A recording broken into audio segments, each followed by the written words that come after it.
Oui, monsieur le maire et chers collègues, nous soutenons l'idée de mettre en valeur le port du Canal, mais votre rapport soulève plus de questions qu'il n'apporte de réponses.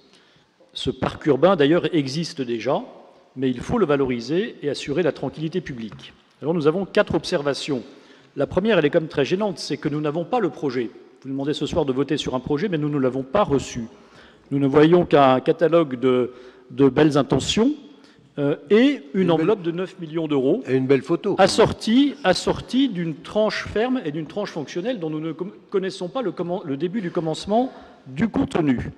Donc je pensais que ce projet nous serait transmis même au dernier moment, voire même en séance. Nous sommes obligés ce soir de nous prononcer sur un projet qui ne nous a pas été présenté.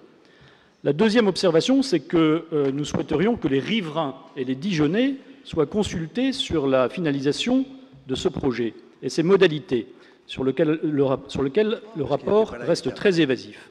Alors des questions concrètes ne sont pas évoquées pour l'instant. Que deviendra le marché du mercredi matin? La fête du port du Canal est-elle prise en compte dans les aménagements? Non, c'est fini. Comment la traversée du pont Tout ça est fini. sur le canal avenue Gustave Eiffel peut-elle être aménagée pour les cyclistes? Comment sera abordée l'épineuse question de la sécurité et de la tranquillité publique?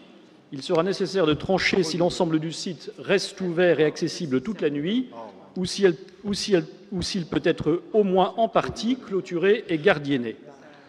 Enfin, nous sommes préoccupés par le fait que, tout en focalisant l'attention sur le périmètre du port du Canal, stricto sensu, vous continuiez simultanément à bétonner systématiquement les rives de l'Ouche au détriment de la trame bleue. Le projet sur le site Amora reste démesuré et les visuels qui ont été dévoilés au mois de juin par le lauréat défigurent le paysage entre l'Ouche et le Canal. Le bruit court que des études sont très avancées pour un projet immobilier sur le terrain de sport à l'ouest de l'avenue de l'Ouche.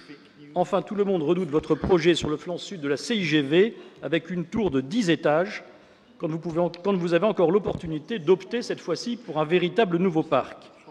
Du côté est, le projet Bruges 2 continue à susciter des réserves.